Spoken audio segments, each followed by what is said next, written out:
Hey everyone, welcome to our conversation here. This is a big one. I mean, we're talking about a really, really big topic. Save the planet by saving ourselves. And I know we're going big. I know we are talking about a lot here. Thankfully, we have a genius amongst us. Cara Gubbins is one of the most brilliant people I know. She's an author, she's an intuitive, she's a coach. She does some amazing, amazing intuitive work with animals. And this is a big topic, Cara. I'm really excited to dive in here. Well, let's not, hold ourselves back, Mike. Let's just go for the real stuff. Let's go for the jugular.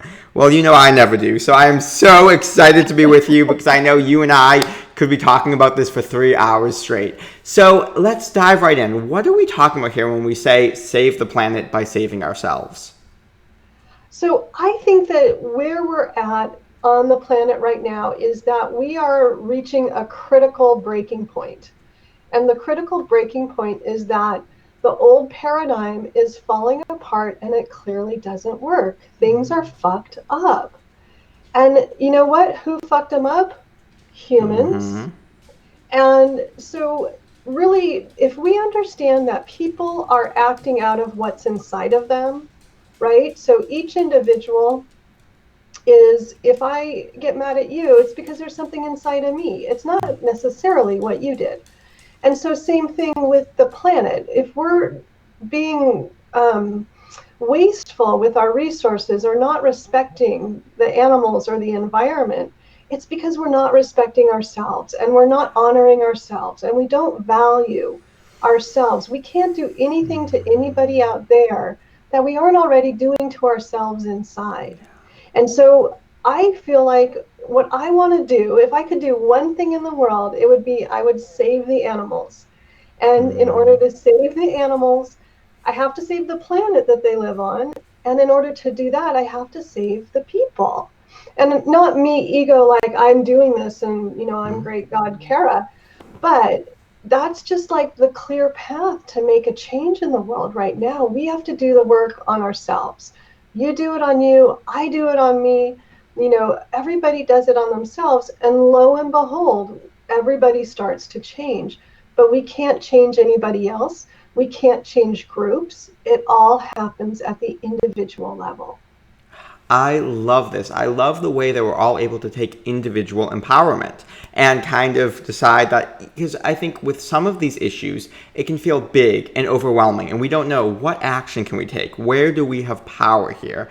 And what you're really providing us is a framework to all take empowerment. And I know for myself, if I'm not valuing myself, as you say, if I don't really see the inherent value in myself, I can extract from myself. I can take and take and take. And believe me, I've had those days where I've pushed myself and taken and taken and taken because I didn't see the value and I wanted to prove my worth. And similarly, if I don't see the value in an animal or the planet, I can extract, right? I can just keep taking from that planet because I don't see the value. I don't see the life force there. But I notice how that changes when, let's say, I'm interacting with an Etsy artist. Now I'm not looking for my coupon codes and trying to extract as much as possible. I want to have an equal exchange because I see a living, breathing human that I value and that I want to value myself in that interaction. And all of a sudden, from this place of value, now we're having an exchange. We're not extracting, we're not overtaking, we're really honoring something. And it just feels so resonant as I'm kind of reflecting on these moments to think about, can we build that relationship with ourselves, with the people around us, with the animals, and the planet at large?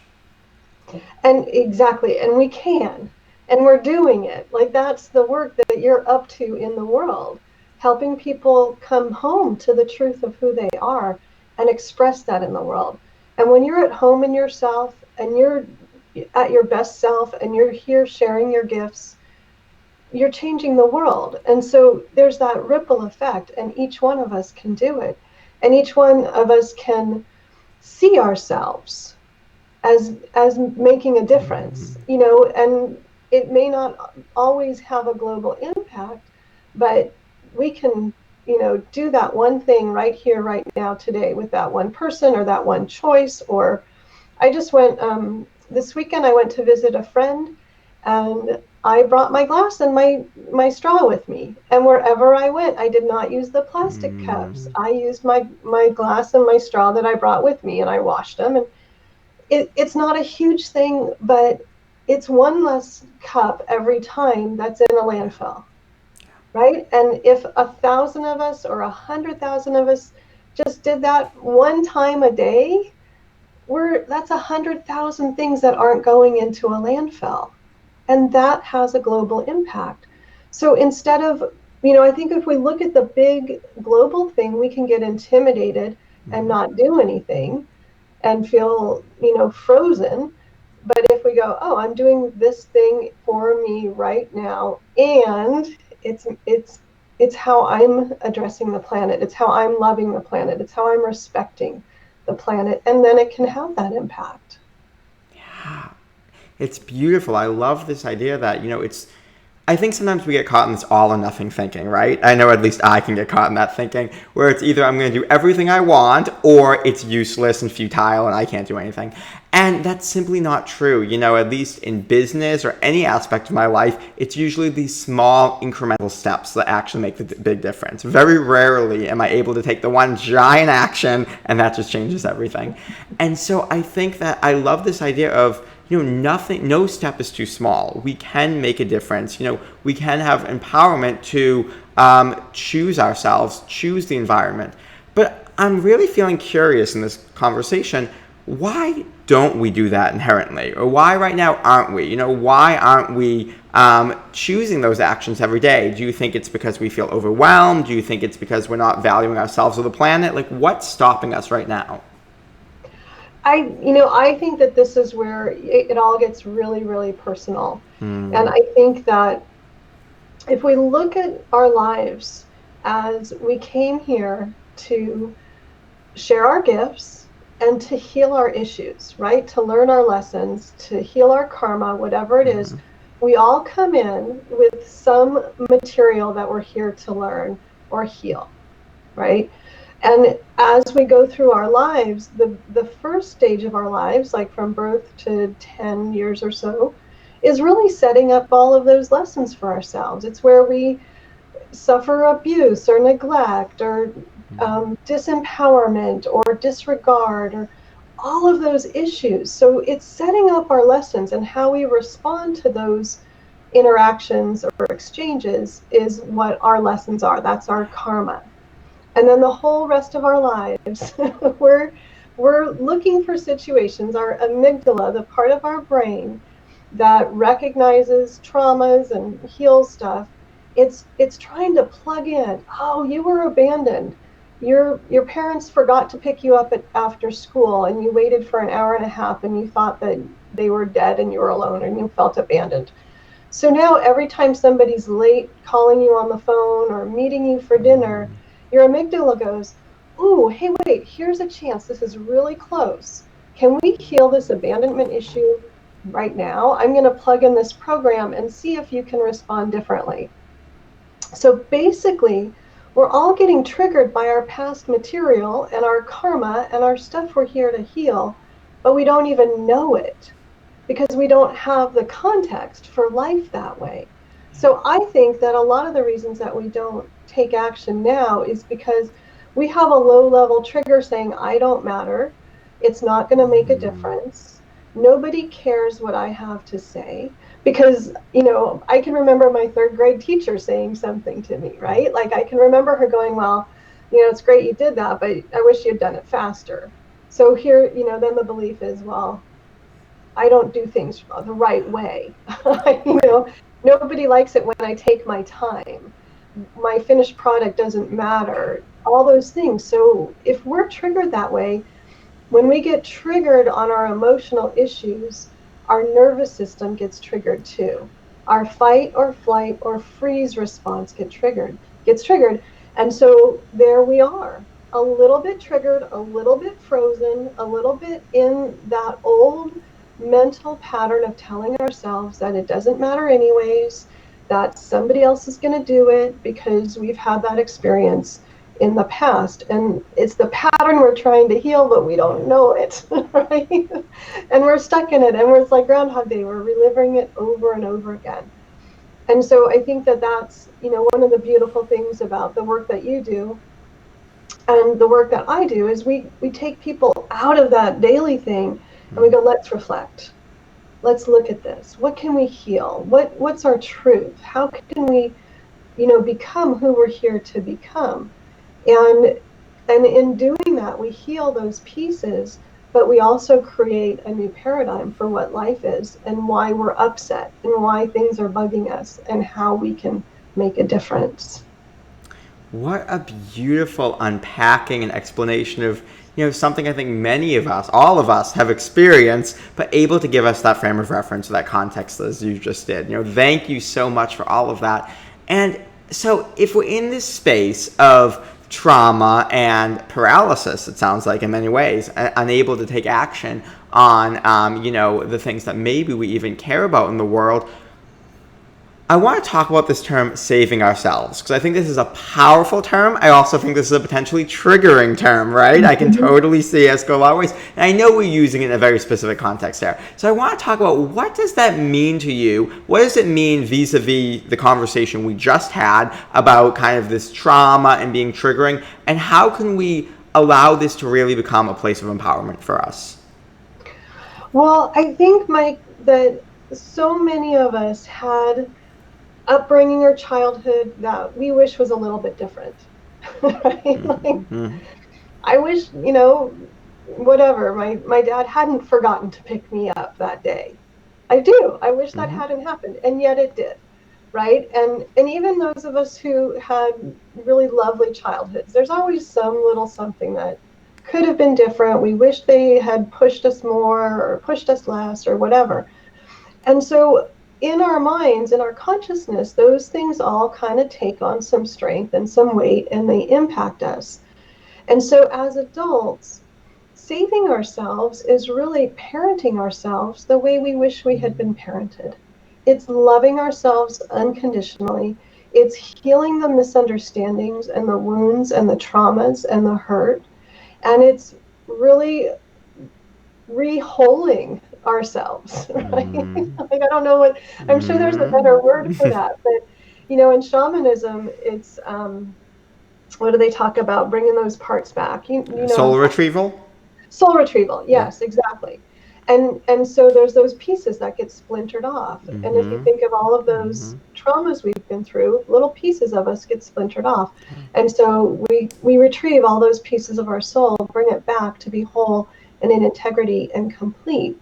And that's how we save ourselves. We do the work on ourselves to heal all of those hurts and traumas that we've been carrying around, that we didn't have the tools or the guidance or the understanding to heal before now. We trust our amygdala when we start swearing at the guy who cut us off on the freeway and go, oh, wait a second, that's my amygdala plugging in that old pattern. Here's my chance. I could heal this today. And when we take care of ourselves, we can take care of the planet and each other so much better. I want to zero in on a phrase you just said because I loved it so much. You said, when we feel our amygdala being triggered, we say, okay, here it is. Here's my chance to heal myself. And what a radically different relationship with the amygdala I think than many of us have learned about in the past. I'm personally of the belief to not vilify anything, and I really am always about exonerating so many of these things that have been vilified individually and collectively. And certainly that relationship with the amygdala is one of those things. And how beautiful is that every time we're triggered, it can be a moment of empowerment. This can be a moment of saying, wait a minute, a trauma is clearly coming up, being triggered for healing. And I can take that opportunity and do the hard work. And believe me, I'm not, deceiving myself or anyone here when I say it is hard work. So I'm not pretending, this is really, really easy stuff that we can do. But, we're worth it. And I think that's the bottom line. We are worth it. The earth is worth it. Our fellow humans and animals and everyone around us is really worth it. And if we aren't willing to do that work, if we choose not to do that work, we don't have access to the great wisdom and genius and gifts of everyone around us. And that, to me, is personally not a world I want to live in. We have so much untapped genius right now. And I know so much of the work you're doing, Cara, is really tapping into that, whether it's animal genius, whether it's, earth genius, whether it's other human beings who haven't felt good enough or felt too traumatized to access the very gifts that they have access to. So I just love that reframing. Yeah. And I think it's so great too what you're saying, Mike. It really makes me realize that the first step, like the doorway to saving ourselves, is taking responsibility for what goes on inside ourselves. And if anybody took anything away from this conversation, I would hope it would be, if it's inside me, it's mine. It's so freaking empowering, right? It's not Mm. somebody out there. It's not the guy that cut me off. It's not the waitress who was rude. It's like, wow, if I have an emotional response, that's inside of me. That's mine. I'm responsible. And then we can start to really clean up stuff. Then we really can save ourselves because we're empowered. Victimhood is disempowering. There's no place to go with that. Well, and I think that, for those listening who may feel triggered by this conversation, one thing that's so helpful for me is that taking responsibility doesn't necessarily mean condoning something. Those can be two very different things, right? And so taking responsibility simply says, this has happened to me. I'm the one feeling and internalizing it. And so I want to make a change. And I can only make a change if I have the power. And the only way for me to have the power is to realize I can do something here. If I feel like I can't do anything at all, then I have no power. And by taking that responsibility, I'm not saying I'm responsible for it, I'm to blame for it, it's my fault. It's saying I'm responsible for my own energy. And things happen to me, and maybe those traumas, I wouldn't wish on my worst enemies. But from the point I stand at right now, I'm going to take action, or I'm going to take, my power back. And I have to tell you a story because I feel like we're getting into some really deep energy and I want to be vulnerable here. So let me share, this was years ago. I was very, very, very, very sick. So sick, in fact, that one day I was at work and I realized I couldn't control my bowels. And I had an accident. I shit my pants at work. And I remember I ran to the bathroom, I tried to make it in time, I didn't. And at this moment, I realized, like, what am I going to do? I'm in the middle of an office, I have to change and clean myself. And then I realized, oh my God, I don't have my phone on me. And how am I even going to contact anyone or get help? And so I remember shaking and crying and wishing this didn't happen and cursing every, God and deity out there, saying, like, how dare you let this happen to me? And then I thought, this energy, this blaming others, or this, not feeling empowered isn't going to get me out of this situation. And so I looked at myself in the mirror. I said, I'm going to clean off as best I can. I'm going to sneak out, grab my phone, sneak back in, text the office manager to put up an out of order sign, text the friends to buy me pants, text, get a cab to pick me up, and I'm going to get out of here. I'm going to sneak out the back door. And I did it. And I got out of there. And I remember in that situation thinking, that was for me the big turning point where I realized that's what taking responsibility for my energy is. It's not saying that I condone this situation. It's not saying I wish this on myself or anyone. It's not saying I did anything to deserve this or I'm to blame. It's saying that from where I am right now, I have the power to make a difference. And even though the situation sucks, and even though I wish I could rewrite history and not have it, I'm here. And I want to be out of this situation. I want to make a difference. And I think many of us have not made every choice that has put us in the environmental situation we've been in, right? Some of us may feel like victims of this situation because we think, I've been trying to do the best I can, and there's all these big corporations that are causing all these problems, and that may very well be true. I'm not saying that we are all 100% responsible for the situation or to blame for the situation. But I think that what's powerful of what you're saying, Cara, what I'm hearing from you, is whether we're talking about our relationship with the environment, our relationship with animals, our relationship with ourselves, or our trauma, is that we can take power back. Right now, we can do something. And whether that's choosing to go to therapy or journal, or there are a million modalities that we can talk about today. It's that moment of saying, I am powerful, I am worthy, and even if it's this small, I can do something. It's the power to choose. You Yeah. had that in that moment. You could choose victimhood or you could choose empowerment, and you did, and you chose empowerment. And I don't know if you know about the work of Viktor Frankl, who was a psychologist, German psychologist, Jewish faith, who was in the concentration camps, and he said, well, why do some people die and some people don't? And he realized that each time we have a choice we can choose exactly the choice that you made. I can be a victim or I can empower myself. How I respond to the situation. It's not saying it's right or wrong or good or bad or anything, but I can choose my response to this situation. And that is, that's the key to being present with what is. It's all of the religious teachings from every spiritual tradition ever. It comes down to this. This is the key to heaven, to be here right now in this moment and know who you are and know that you have the ability to respond. As you're speaking, I'm thinking again about this term, save yourselves or save ourselves, because I think it's such a powerful term.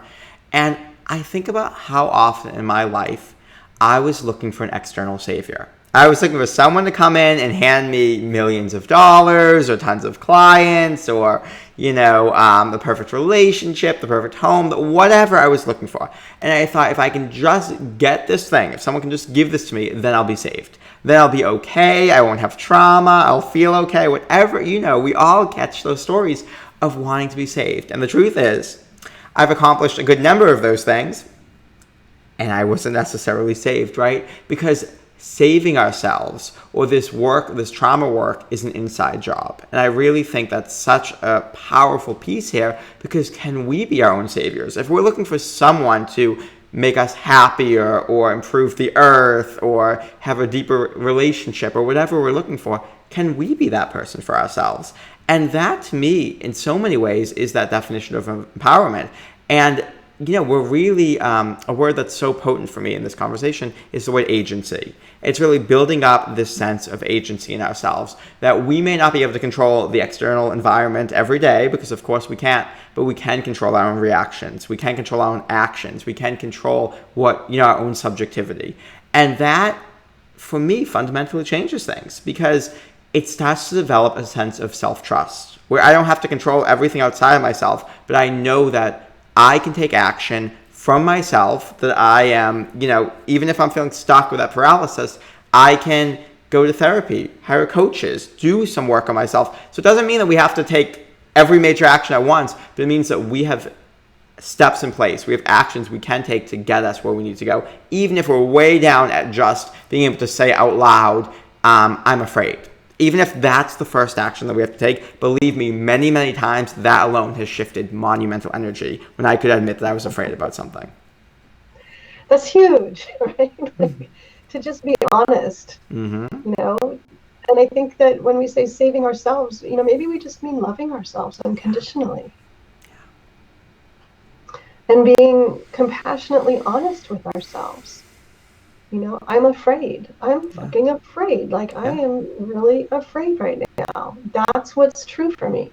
And loving that and being okay with that and accepting that. And then, you are saved, right? Because you're safe within yourself, because you are that vessel and that container for unconditional love for yourself. And from there, then you can act from that. And there's it's not like we're afraid that makes us unloving or ineffective. It's like we can take action from that place of fear that can be very empowering and very compassionate and very loving and very generous. It doesn't have to be a negative thing in any way, but there's something about, if we love ourselves, then we let ourselves be exactly who we are. And whatever we are is okay. Well, I love the connection you just made between the word saved and the word safe, which of course etymologically have a similar origin. And we don't talk about or think about or connect those words nearly enough, in my opinion, where, we're creating safety. We're safe to feel and be anything. And we're humans. We have a wide array of emotions at any given moment, right? But yet, so often, I find that in many circles, in many spaces, certain emotions are vilified. Certain ways of being are really vilified. And we tend to kind of suppress those. We don't want to look at them. We pretend everything's good and light and happy. And that's actually a really disempowered place. That's where we get ourselves into trouble, and where, we feel like frauds and things get very dangerous. I know for many entrepreneurs, we have a lot of entrepreneurs and artists watching, it may feel unsafe in many spaces to be honest or vocal about what's really going on with you. And then, it really just creates shame. We bury it down deeper, and it's doing the opposite of saving ourselves, or another way to say that, as we've said today, is creating safety for ourselves. Safety to be all of who we are. I want to live on a planet that is safe. And I mean that in every sense of the term. Safe, that I have agency over my body, safe to share my gifts, safe to breathe the air, right? Drink safe. The water. Right, drink the water. Like on the physical, mental, emotional, spiritual level, all of the levels, I want to create that safety. And that, I love that you made that connection, because that's what saving ourselves and saving the planet is about. Creating a safe place where we can all thrive. And we can never create safety externally if we can't create it internally. Well, yeah, nicely said. Like, wow. That was beautiful, Mike. Oh, thank you. And thank you for that connection, because that's such, I think, a really potent thing that we don't talk about or think about enough. That, of course we have to save ourselves to save the planet for that very reason. If I am not safe with myself, safe with my emotions, knowing, my boundaries, where I end and another begins, how can I ever have a healthy relationship? All of my relationships will be codependent. Of course they will be, because I don't have that safety with myself first and foremost. So then if I start speaking to big communities or the world at large, I'm never going to be able to hold those big containers to create safety. And we're not saying that in a shaming way. We're saying that in an empowering way. We know where the work starts now, right? We know exactly where the conversation starts. And so, of course it has to be an inside job. Yes, we can take some monumental action externally. I'm not saying we can't take big global action if that feels right, but that's being born from us, right? That's coming from the safety and the feeling good enough and the working through trauma in ourselves, because I think in many ways, as you've poignantly stated, that our collective trauma, is informed by or partially our individual traumas, right? I mean, what's happening in the earth is just a reflection of what's happening within individuals. Exactly. I totally agree with everything you just said. And I think too, because your audience is spiritual entrepreneurs, I want to add, don't wait to be healed to do your work. We're here to share our gifts and learn our lessons, and they go together. And you don't have to reach, we see this so much with spiritual entrepreneurs, like, well, I'm not all there yet. How can I help other people if I'm still working on myself? You can. We all do. We're all growing. We're all getting better. And we all have our gifts, and we can have our gifts and still be working on our crap, But that doesn't mean we don't show up fully for our clients and our customers and whoever we're working with. And so I just wanted to say that, because it's such a common pattern that holds people back. But really, what is it? It's the same thing, right? It's disempowering yourself and coming up with an excuse for why you aren't doing your thing, because you're afraid to do your thing. And just go do your thing, and then heal whatever comes up to be healed, and then you do the next thing, and you heal the next thing, and you just keep going. We are equipped to handle so much more than we realize. And I know, Cara, that I'm a big fan of the circle as a metaphor for many things. And one thing we can think about is a circle has no start or stopping point, right? We are always going to be healing ourselves every day until the moment we die, and maybe beyond, depending on our beliefs. But there's no start or stop point. It's not like I'm going to get, and that's the deception, right? That's the collective trauma we have. That there's this linear thing, like, I am not worthy today, but I'm going to accomplish this, and then I'm going to be worthy, and then I can go and do it, right? And we all fall into that trap so often. So for me, thinking it's not a line, it's a circle, is so helpful, because it helps me to realize there's no start or stop. I'm just where I am today, and maybe the best I can do today is X amount. And it's not everything in the world, but it's X amount, and that's okay. Let's start where we're at. And if all we can declare in the comments today is, I'm afraid, or I don't feel good enough, or I think I want to journal on this, or I need therapy, or I want to hire a coach, whatever it is, that's great. Wherever we are, we can start. And I think that's, truthfully, kind of the epitome of this conversation. Save the planet by saving ourselves is simply starting from that place of empowerment and creating that safety for ourselves. Oh, Cara, we're already at time. I knew we would be flying towards it. I cannot believe it. But before we go, I want to ask you, how can we learn more about you? How can we connect with you, learn about your work? I mean, there's clearly a lot more to be said than just these 30 minutes. So we want to keep the conversation going. Where can we find you? Oh, thank you. So my website is caragubbins.com. So CARAGUBBINS.com. And I'm hosting two virtual summits, which are a great place to learn more about applying wisdom and connecting with animals and healing the planet. And those are animalwisdomworldsummit.com and animalcommunicatorsummit.com. So I'm just trying to spread this word everywhere that we can live in harmony with ourselves, with the planet, with the animals, with our environment. And we're going to have to heal some shit to do it. So Oh, let's do it together. It'll be a lot easier and more fun.